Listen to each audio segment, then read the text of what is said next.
Ladies and gentlemen, welcome once again to this absolutely great panel discussion. A very important topic, very engaging topic, and of course, very good set of speakers that we have. We've got 5 speakers here, all of them very senior people. I'll try and ensure that we are able to do justice from time point of view and from their experience point of view. Let me begin this conversation with Hero Future Energies, Mr. Vyas. It's a huge, big company, right? A very successful company and one of the really old kind of companies which have been present in this space for a long time and done a lot of good work.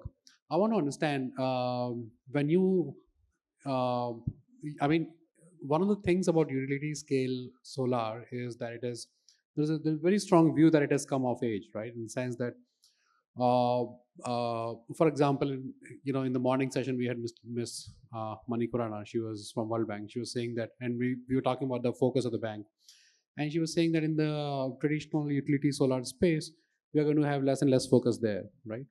Now, so what I'm trying to say is there's a view that now it's time to move on from utility to other segments like CNI, etc. Uh, how do you look at that entire thing, right? That's one. Secondly, of course, I would like you to begin with by telling us your very overall broad view on the topic itself, right? India, the current state of affairs in the utility scale solar. So very broadly, a very generic question to begin with. Yeah. Well, first of all, thank you, ET, for having me here. It's a pleasure to be here among the delegates and fellow panelists. And thank you, Sudheer, for this wonderful question. Let me begin with the second question first. So, we've had a fantastic journey so far when we talk about RE. And I do not think there is any reason why shouldn't we continue doing that. We've been at forefront of things when we talk about overall RE. Solar has been there in terms of a good penetration. If we look at the overall RE in terms of power, we are there at around 35%. When we talk about in terms of energy, we are there at 15%, which is likely comparable with one of the fastest growing economies, right? So we are there with the overall ecosystem getting developed now, and with the pace at which things are getting adopted, it's really good to see that. Further, your question was around the solar part, right? But rather than talking about plain solar, I would wish to continue talking about the hybrids and how these tenders have evolved, what we as Hero Future Energies are concentrating on. There's one particular thing about solar, that there are a lot of discoms who have had their fair share of solar. Uh, there's a particular emerging duck curve problem which most of these discoms are facing, particularly who have got higher penetration. Now, when I talk about duck curve, some of the states are having their duck curve, wherein the slope of curves is extremely high. So practically, if you map that literally on XY axis, it more or less looks like a giraffe curve. So that's where the organizations like SECI, NHPC, NTPC, all these are coming up with tenders which are more suitable and tailor-made, looking at the requirements of these discoms. Now, what happens in plain solar is basically I am selling whatever I'm generating. The same is the case with plain wind, the same is the case with plain hybrids as well. But the real concerns and problems of discoms are not getting addressed over there. So therefore, these tenders wherein you are focusing on morning peaks, evening peaks, round the clocks, solar plus storage. So we are moving more and more towards the firming up of the energy profile. Dispatchability is something that's where the future lies. And that's where we as Hero Future Energy is concentrating upon. This would go 3 years back when you would see that the tariffs in plain solar, they had touched 1.99. At the tariff of 1.99, you are barely even able to cover up your costs. Forget about making a profitable business. So that was the time when we went back to our drawing boards and we chalked out what should be our strategy going forward. And it was back then we realized that where we can focus upon is addressing the real issues, which is one, if you set up more and more of plain solar, you are necessarily not solving their any problem. I mean, rather there is a possibility that you are creating a problem which you will have to solve for in future. So therefore, we started working on these concepts wherein we are building or making these high CUF projects. We are also developing similar projects for CNI segment as well, and that's where our focus is. Over past 2.5 years, we've been able to add another 5.4 gigawatt to our kitty. We right now the focus is on execution of those projects, and at the same time, we'll continue to look out and seek out for the other projects of the similar nature, wherein we'll be having higher COI. I think I've been able to cover up the elements. Ashutosh, one thing that I want to understand from you is, like you said, there's a lot of focus on these mixed hybrid tenders, FDRE tenders, purely from the point of view of having power that is firm and dispatchable. But how does cost economics work there? In the sense that after adding all these costs, is it still viable? Is it what is the? I mean, all of us know that the larger trend of tenders has now shifted very broadly to FDRE. But what is the what is the average cost that that is working out there, and how do you as a company manage that? Is it still manageable? Even after adding all of these costs. So talking about the economics of these projects, so let's start from how the journey started. When we started with the FIT regime in wind, so that tariffs were pretty high. You had even GBI available. Thereafter, we moved towards solar, wherein we started with FIT. My first project that I was a part of, which was back then 40 megawatt, was supposed to be the biggest solar project in the country. Tariffs were 15 rupees. So we started from 15 rupees, gradually moved to 2.44. Wind also intersected at the same point at 2.44. Thereafter, we saw evolution of plain hybrids, wherein tariffs that were available were, let's say, in the range of 2.6 to 3.4. But again, as I said, they were also not addressing the real issues. Thereafter, you moved into peak power and RTC and solar plus storage. So if I look at these products, when we are talking about 2 hours of peak power, 2 hours of evening peak, let's say if one were to set up a 100 megawatt project, now the assured supply in morning is going to be 200 megawatt hours, 100 megawatt hour each hour. Similarly, 2 hours of evening assured supply. So that's 400 megawatt hours a day of assured supply. And then during the day, you are also selling that electricity. Your wind component is available all day long. So that also adds to it.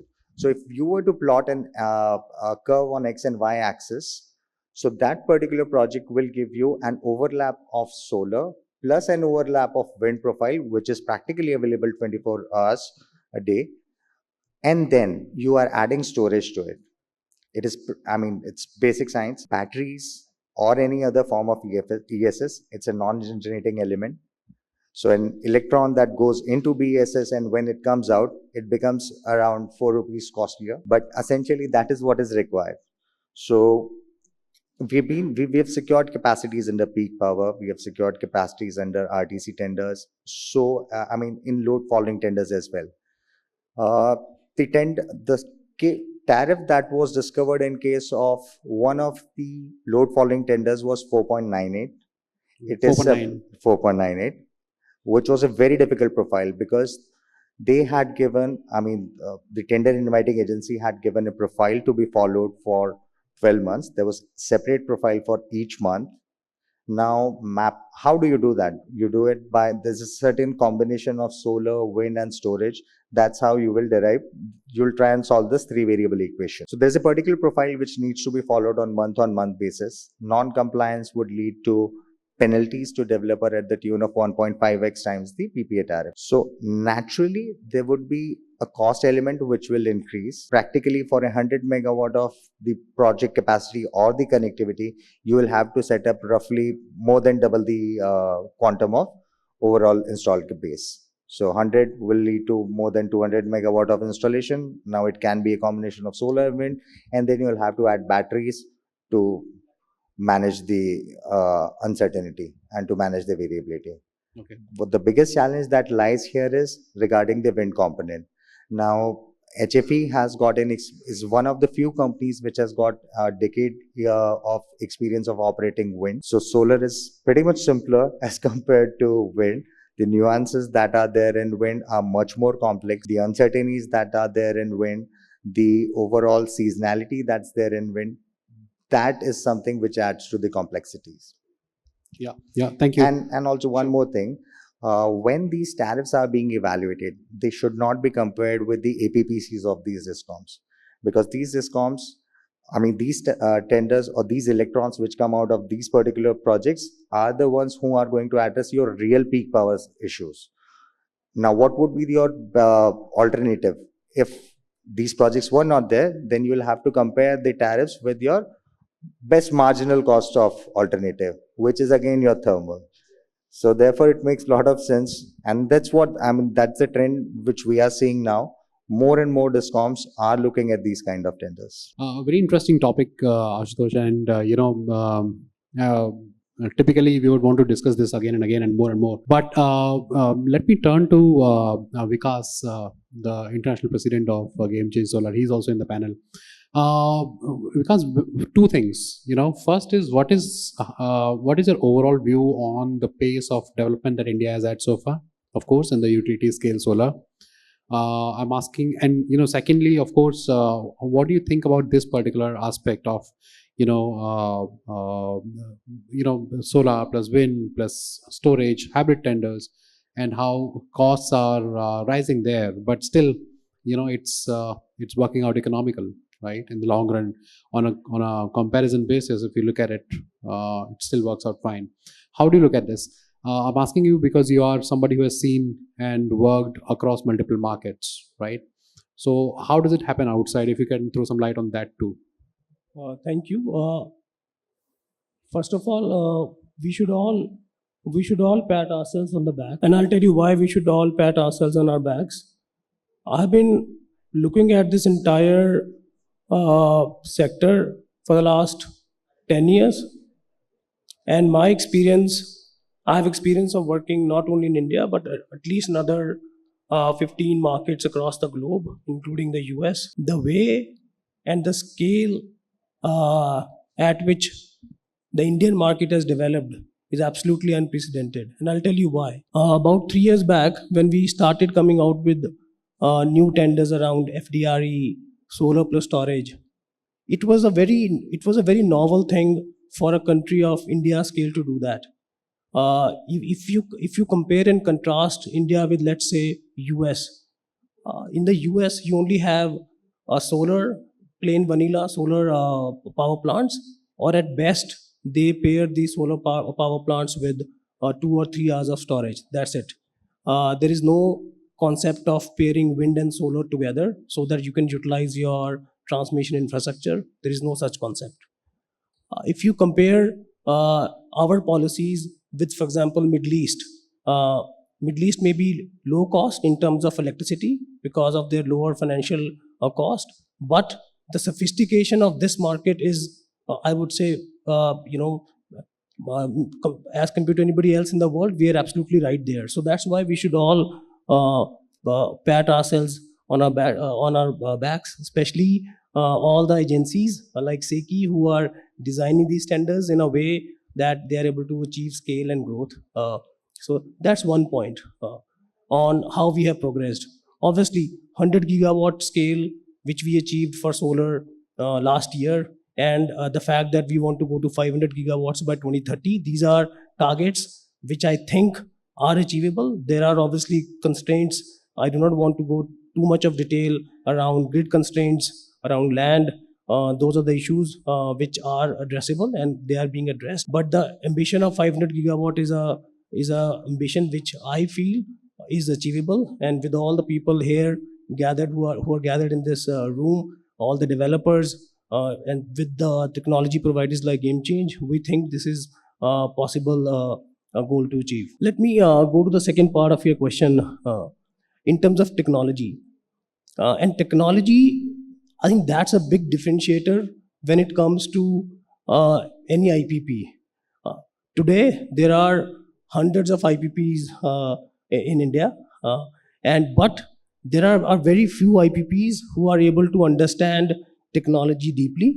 I obviously do not want to get into the names, but anybody who understand technology in terms of generation profiles, in terms of how do you pair solar and wind and batteries together, those are the IPPs who always have advantage over the rest of them. And I'll give you an example.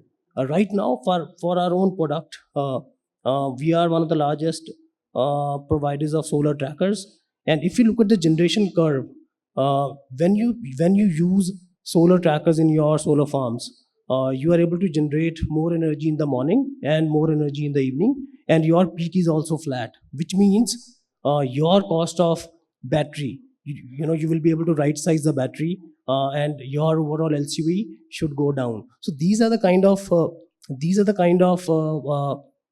analysis which not every IPP is able to do as of now, and that is where technology continues to play a key role in lowering the cost of electricity. As a nation, we cannot afford a high energy price, and with the combination of technology and with the combination of forward policies of the government like FDRE, all of this coming together is helping us reduce the cost of electricity, and you can see those in the recent upcoming tenders. Every year, we always see a slide in the LCV, which for me is a good thing, because the lower we are able to go, the faster we are able to convert from coal to renewable power. Thank you. Thanks, Vikas. We also have Mr. Vivek Shrivastava from NHPC. I want to understand from you, first of all, to begin with, the common question that I'm asking all of you is, how do you, what is the broad view, the overall view on the kind of pace of growth that utility scale solar has had so far in India? So that's one. And of course, we would want to understand from you more about NHPC's own plans to, boost capacity. And we know that, there's a lot of news that keeps coming out on that front. A lot of capacity addition targets, investment targets, etc. But if you can throw some light on that, yeah. In fact, see, NHPC, traditionally we've been a hydro company for the last 50 years. So we are into that space, and that is our forte. So with 7 gigawatt hour capacity which is functional and 10 gigawatt which is under construction. But being the national agenda of solar and non-hydro and non-fossil energy, so we also came in and we have been mandated to act as intermediary procurer also. We've got a small portfolio of our own, and the traditional challenge which has been with us coming into this space, that hydro was traditionally cost plus projects. So that sort of orientation was there. But definitely once we came here, so we participated in the tariff-based bids also, and we've got a small portfolio of around 1500 megawatt solar, which is under construction. A few plants are operative also, including one which is there in Omkareshwar, 88 megawatt. So all those, they were secured through tariff-based biddings. And secondly, what I want to say that, see, electricity, it is a very novel, different kind of product. Highly perishable, you can't store it normally. So it has to be consumed as it is generated. So on that perspective, any developer, once he comes to make a project, he wants to have a secure market for his product. That is the first, factor, that the demand should be tied up before you take up any project. And as rightly said, my previous speaker, he said that nobody wants to take a risk that whether I'll be able to sell it or not. So that's why long-term contracts are most preferred by developers also, as well as by the investors and the lenders also. So they give a sort of security. So in that direction, with the aim of 500 gigawatt, and where we stand at 165 odd, like last year, if we reduced 25 or 30, so we were at 135. So SECI was traditionally doing that intermediary procurer work. So we were also given a mandate additionally, NHPC also. So for last 1.5 years, I have been looking after this portfolio. So we secured projects of around 15 gigawatt. through our bids. And I'll tell you that bids have been very competitive, as you said, that projects are different. In different projects, different configurations are there, different considerations are there. So, slight variation of tariff you'll find in similar kind of bid. Like solar, we got 2 rupees 55 paise also, then we got 260 also. And in FDRE with a configuration of at least 10% of battery storage, in first lot we got 4 rupees 64 paise as the price. And in the recent one we got 4 rupees 39 paise also. So it all depends that what configuration the developer is offering you and where it is located. So all those factors, they do come in. But from the regulator's perspective, what happens that they see it as electricity only. They don't differentiate. For them, it is the price of the same product. So then it becomes very challenging, like we have seen in a few bids which have been turned down by the regulators. They have not accepted the tariff. So this kind of risk that comes along. Secondly, the discounts also, initially what was happening that we were bidding out on CUF basis, like you said, quantum of power which is to be there. But later on, this quality of power and this duck curve, time of the day, those things they came in. So slowly that realizations come. Now it has become very difficult for FTC also. A lot many norms have come in. You can't just complete a plant and connect it. So those developments are taking place, and definitely the developers as well as those like we are there, we are implementing through as an intermediate procurer. So we have to take into account all those things. And definitely there are challenges, like we come out with contracts which have to be completed in 24 months. But once we issue the letter of intent, then you go for a connectivity, then you find that connectivity is not available for let's say 4 or 5 years, something like down the line. So government definitely, MNRE and Ministry of Power, they are taking a unified approach to that. Monthly meetings are being held. You all know that.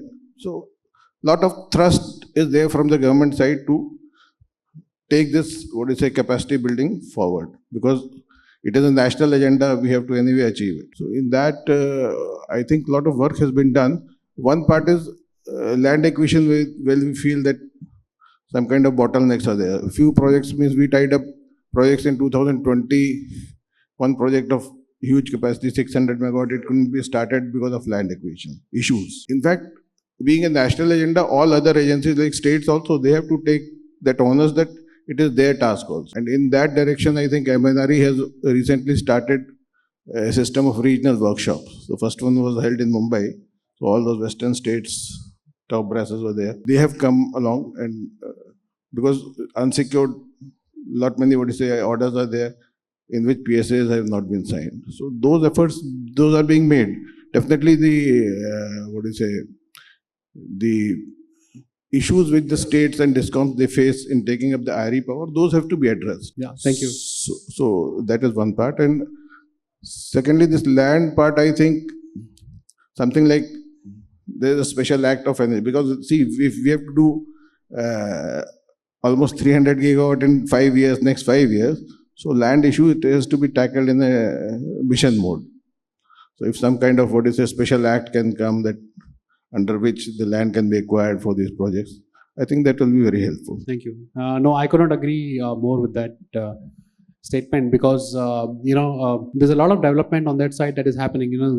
It's one thing to have target. It's one thing to say that we are going to have 50 gigawatt tendered, etc., etc.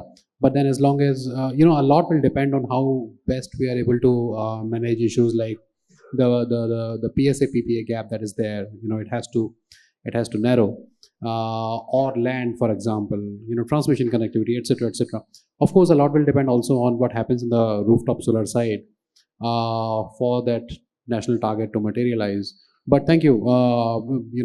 Somebody at least talked about the issues at great length, and that's quite a breather. But let me turn to our speaker from PFC here. One of the things that I've noticed is in banners like this is that companies like PFC, they would give you the right real perspective on developments, okay, because they have a habit of looking at things from a money point of view, of course, returns point of view, and here we are already talking about comparison of tariffs, etc. How do you look at this debate? When you so when PFC looks at projects, how do solar projects fare in your matrix when it comes to assessment of returns? Secondly, this entire debate. What is your view on this entire debate about FDRE tenders and increasing movement towards FDRE tenders and how that raises costs and discoms may not always be considered that favorably? And thirdly, if I can add to it, of course, your broad view on the utility scale solar. Yeah. Thrown three questions, one after another, on me. Anyway, I'll try to address. First, let me give you an overview of this Indian power sector, what's happening out of the... We are planning to put up around 500 gigawatt of renewable capacity by 2030. That's what we all have been talking all around. In most of the conferences, it is being talked about. And the solar capacity that we are talking today, if I look at 2030, around 364 gigawatt of solar capacity is to be added out of 500 gigawatt, of which we have achieved around 72 odd gigawatt of capacity in the system. That too after a great effort by SECI and other institutions. And lot of things is to be done. Another 300 megawatt of capacity solar sector is to be added, and a lot of things is to be done. Many of the issues has been addressed by our co-speakers over here from the dais. But when we look at the Indian system, today the demand is around, say, 230 gigawatt Indian system. And out of this 230 gigawatt, around 50 gigawatt is being met by solar. That is during the solar hours. In non-solar hour, this 50 gigawatt of power goes out of the grid. So maintaining this system is a challenge. However, there are spare thermal capacities into the system and hydro capacities which chips in to take care of the system. But as we grow, and we grow to another 300 gigawatt of solar, maintaining the system would be a challenge. And that is why we need this storage system to be in place. And that storage system, recently 2 weeks back, Ministry of Power has notified that any utility scale bids needs to come out with compulsorily with a storage, at least 2 hours of storage has to be there to meet the peak demand and all. So such type of things are being discussed in ministry, in various departments in the government, and they are coming out with the policies so that system is stable and you get a reliable power and quality power into the system. As far as storage is concerned, that is also very much required. When we look at the system around by 2030, we need around, say, 47 gigawatt of storage into the system, of which around the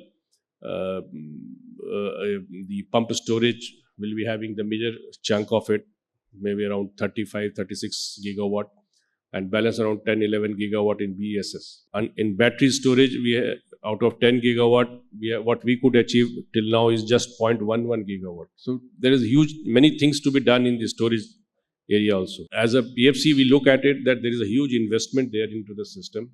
And for us, it is a huge business potential also. We have many projects in the pipeline where we can fund, and funding would be required. So we are keeping track of the investments that is happening into the system, and we look forward that we have a... But sir, in terms of returns, how does renewable compare with, let's say, traditional thermal? So as far as return is concerned, you see, and you want me to compare it That's with what matters for you, SPFC.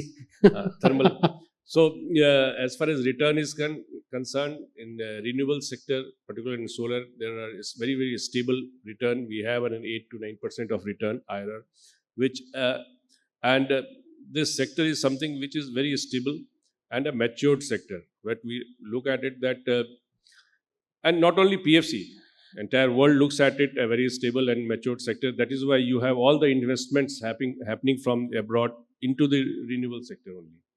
The solar sector, all these funds and pension funds and all those, they are investing in the solar sector only, because there is fixed return over the years, and the input is nature, that is sun, and the tariff is fixed for next 25 years, so the returns are fixed.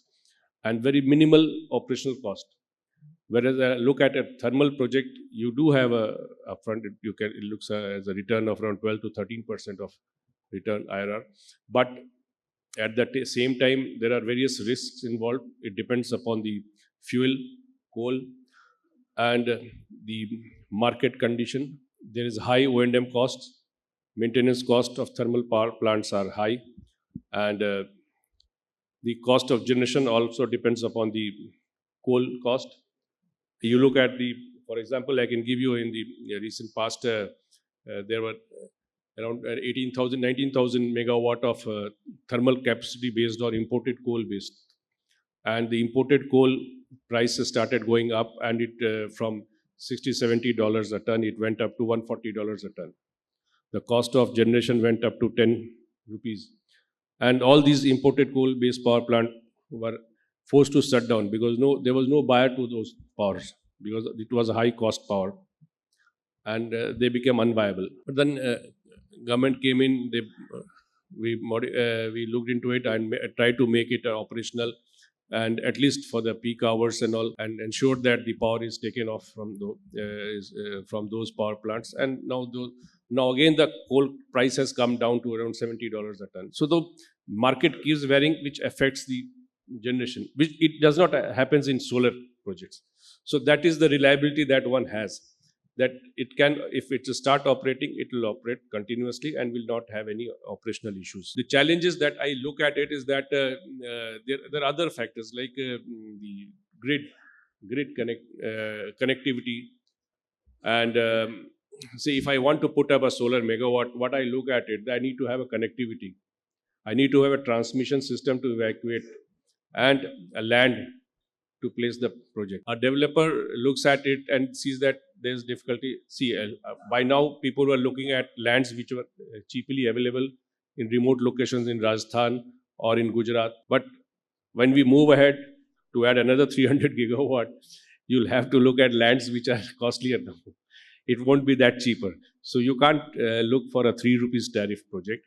Yes, for that a government will have to come in and they'll have to chip in and make the land available to the developers. They can make the land available on lease basis to make the power affordable to the consumers. And the evacuation system needs to be planned in long-term basis so that evacuation happens by the project comes up, because the solar project takes around 6 months, 7 months to come up, whereas a transmission line will take up around 2-3 years to come in. So those things has to be planned and put in place before the solar projects comes in. So the land, the transmission evacuation system, and of course the storage part needs to be taken care of so that the system is stable over the years. So a lot of challenges are there to meet the 500 gigawatt that what is being planned. So let's see how it moves. Yeah, thank you. Thanks. Ishwarya, coming to you. So you are one of those people who are growing fast from a low base, right? A relatively low base, and you're in an industry which is huge potential. There's a lot of favorable policy environment that is there, but then you are also listening to all these gentlemen talk about things like land and et cetera, et cetera. What is your perspective on this entire debate? What is your understanding of these issues that are being talked about, and what, according to you, should be done to tackle issues like land, for example, or connectivity, for example, right? How do you look at this? So the thing is, as a nation, if we see, we are blessed with a very diversified resources of land. So we have the options of choosing that land also. So yes, in solar business, in this industry, acquisition of land is a very high. It's a very difficult situation. Because we are, as a developer, we are working in the front lines of that. So the biggest difficulty that we face is the land acquisition, to be very honest, because that issue is a very predominant, that it is delaying our project itself for a significant period of time. So there is a very big gap between this policy implementations and the actual execution of the projects. So we lack there. So that needs to be addressed. I agree to that. But if you see in a broader way, there are many states that are coming up with this integrated energy policies where they are where they're identifying land as solar lands, and they are pre-identifying it, if you can say. So, and they're doing that, and they are reserving it for these kind of things, and they are also giving up very flexible lease options for us.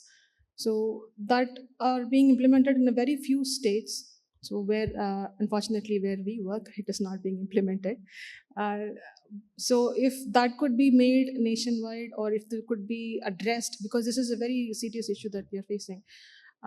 As a company where we rely on our ability to deliver it on time, so if that is not being done, then our integrity is being questioned. So that is very very something that has to be, government has to interfere in this. The policies has to be brought in, or policies has to be widened, if it is, to say it a better way, it has to be widened, and that has to be addressed as well.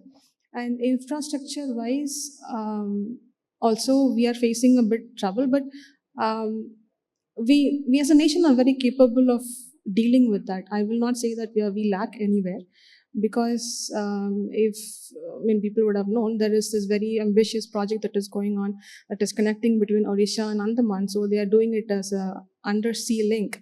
So that is a very ambitious thing. So we are, as a nation, capable of making that happen. We are capable of making those kind of infrastructures in a very predominant way. So infrastructures might be an issue for us, but still that is not something something serious, that is doable. So that is what, at least I Thank think you. so. Thanks. No, there's a streak of positivity and optimism there, of course, which is very refreshing. Comes with the job. Thank you. Thanks for that. Unlike what other what other panelists men would say. No, just a light joke. One important point that I think Vikas earlier talked about, is the how there's something about Indian market which is in solar, particularly large scale solar, etc., which is making it go grow at a significant pace. What is your strategy to benefit the most from that entire revolution, the solar revolution that is currently going through? How do you plan to grow? Which are the areas or regions specifically that you're targeting, and why? If you can help us understand all of that. Look, for the last 10 years, if you look at the way we have developed as a sector, a lot of IPPs came in. We have domestic capital, foreign capital, we have the likes of PFC. However, we always have this trading mindset when it comes to the deeper integration, when it comes to our supply chains, when it comes to technology development. Government had to finally come out with policies like ALMM to push the sector to innovate more. And so that's one area which has taken a lot of time, as a sector, for us to go to the next level. And that's where companies like GameChange, we come into the picture. When we conceived our business in India, we were very clear that we really want to deeply integrate in the entire ecosystem. So we spent a lot of time carefully crafting our local supply chain strategies. Happy to share that we have been able to localize our products to the extent of 90% plus, creating a lot of jobs locally. Not only that, we have taken this opportunity to open one of the largest medium voltage transformer factories, which is going to start this month in India. This is located in Mumbai, and this factory will be catering only to two markets. One is the Indian market, and second, we will be exporting it to the US market. So this is a very, in terms of investment, a complete FDI, all the dollars flowing into the country. So that is our strategy. Go deep, find areas wherein you can localize, stay focused on developing capabilities, stay away from the trading mindset wherein you just import, for example, just from China, just bring the stuff in and give it to the Indian customers. That's what we are not doing. And that's as a sector, if we have to really go to the 500 gigawatt level, all of us have to come together, policymakers, technology companies, IPPs, and we have to ensure that we develop this ecosystem which has to be competitive, technology driven, and at the same time which can also produce jobs. Because as a country, giving employment to our youth is one of a major should be one of the major agenda for this growth in the sector, and that is what we are aiming for. Thanks, Vikas. Ishwarya, what about you? Talking about growth plans, if you can very briefly take us through where does the company stand today, and how do you were earlier referring to how you want to move on to other states in terms of setting projects, etc. So, what is the plan? What is the larger plan there? Actually, to answer your first question, the very first question, the pace at which the industry is going on, it is actually for a fairly new company like us, it's keeping us on toes. It's been changing continuously, and for every other project that we need to study ourselves, we need to improve ourselves and go ahead. So that is how the trend in this industry is going on. And as of how my growth is looking at, we are currently predominantly in Tamil Nadu. So we are setting up a solar park of 100 megawatt, around 130 megawatt to be precise. So we are working on that along with some storage solutions also. And we are looking to grow into the Andhra Pradesh market because that state has a very promising policies that we can use that. So we are going into the Andhra Pradesh market and we are putting up another 100 megawatt plant there. So that is as of this year. Okay. So hopefully thanks. there'll be more. Sure. Ashutosh, what about HFE? If you can very briefly take us through your growth plans, let's say covering the next 1 or 2 years kind of time frame. What is the capacity, projects, major highlights that you want to share with us? Could I address the question that you Yeah, raised? definitely. Right? Please. Regarding the infrastructure, the current bottlenecks that the industry is facing, yes, there are constraints when we talk about connectivity. So if you were to apply connectivity in Rajasthan, probably you might get now it in 2031. Those challenges are there. Similar challenges being faced in other areas where there is bottleneck. Let's say the southern part, Karnataka, Andhra, there also you are having similar issues. Pretty happy to note that Government of India has come up with the latest guidelines wherein they have mandated at least 10% utilization of BSS. It's a very welcome move. A lot of us were advocating for it. Now what happens is that opens up ways for future. If today somebody is setting up a 300 megawatt plain solar project in, let's say, Rajasthan, such an abundant area in terms of GHI, easier execution. I mean, the ease of execution, ease of land acquisition, all those things put together. Now, if that particular connectivity is being utilized only for 8 hours a day, that's when sun is there. So you're effectively utilizing that connectivity for 33% of the time. Now, a better way would be if we can set up multiple projects over there. If there can be sharing of connectivity. Let's say I set up one more plant. Now, the configuration of that plant would be as such that there would be solar component, but that would be just enough to charge those batteries. The batteries will be utilized to cater to your peak power. They can be discharged during the evening hours or during the early morning hours. So that way, you can utilize those connectivities in a much efficient manner. 3 to 4 additional plants can utilize the same infra. Now, one can argue that there might be challenges when you will be sharing those connectivities, but all those modalities can be figured out. I mean, this is not a constraint. Rather, it is a very small problem to solve for. And with policymakers coming in with the help of MNRE, etc., and all these organizations put together, there can be easier solutions which can be implemented. Talking about HFE, as I mentioned earlier, we are bullish on peak power, load flow tenders. We are bullish on RTC, solar plus storage. We'll continue to focus on those projects while we continue to execute the portfolio that I mentioned right now. We are also offering similar products in CNI. That's where our focus is. And at the same time, for almost a year and a half, we have been applying for connectivity at various locations where you have abundance of RE resources. We have taken decent amount of capital allocation from our investors. Obviously, IFC, KKR, these are some of the marquee investors who are on our board. So the I mean, there is whole lot of efficiency when it comes to capital deployment. So we've taken a decent sum of capital approval from our investors, and we have started working on creation of land bank and a bank of connectivity as well. Thanks, Ashutosh. I think that's an end to this discussion. Ladies and gentlemen, thank you for your time. Thanks to the speakers for sharing their valuable insights on some of the very, very important topics of the day. Thank you. Thanks. Yeah, hi, good evening, everybody. I am a veteran. I'm Commander Anup. I'm a veteran of Indian Navy. I have not much to do with the Solar Power Congress, which is being held here today, but I'm here to meet up and gain knowledge about the solar industry, which I have over the last 5-6 hours, and listening to all highly qualified and panel speakers here today. My question is to all of you here, when you talk about land acquisition, how difficult is it to have the so-called parcel landowners become a part of your projects?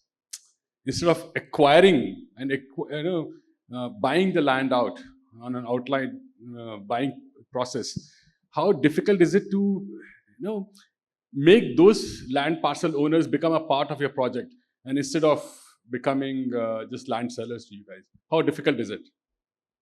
I don't know if it's a question which probably gets across to you guys. So that's a very valid question.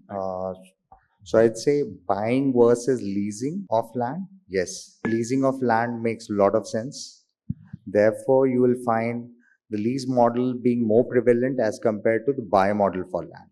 When you lease these land parcels, effectively what you're doing, you will be utilizing the same manpower, or the owners of these land. They will come handy during the O&M stage, during the construction stage, during the various phases. You may require a lot of people for module cleaning, let's say. So those people can come in handy at that point in time. But to be honest, even taking that land on lease basis is not that easy a job.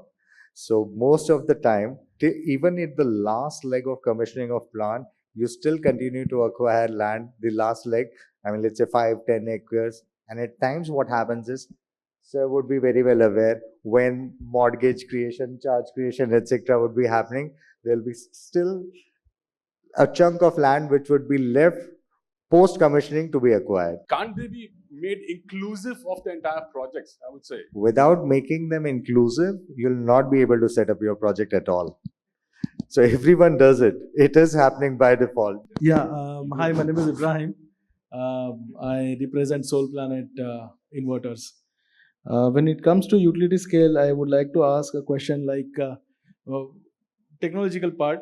I had seen that industry has started utilizing central inverters in the project, gradually moved towards the string inverter technology again. Like earlier, you used to have 1 megawatt central inverter, and then now we found after 5 years of span, like people were struggling for O&M, not getting spare parts on the right time, and then that's the reason why the entire shift has been moved from central to string.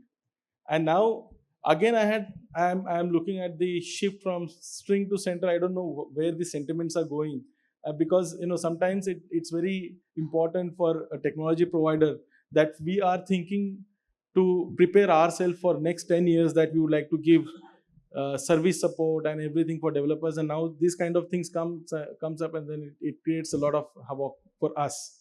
So maybe any one of you can put some thought on this. So I think it's more of an observation as compared to rather than a question, and I agree with you on this. Yes, so all of us shifted from central to string back to central, and there are some developers who are still in between, and they are yet to decide. I agree, because again, essentially it is a techno-commercial decision which is to be taken, nothing more, nothing less. I would like to only share one experience regarding that leasing versus ownership model. Means in one small project, I'll just answer that question. In a small project in Kerala, we have worked on that model, and it has been really very successful because we took that land parcel on a long-term lease with a revenue sharing basis. So that means we got the land very easily, and that those villages definitely they are supporting the project also, because they'll be getting the yield once the project comes up. So it is a good one. It can be thought of. Thank you. Isha, so like Ashutosh said, let's spare the audience. So what do you I think? think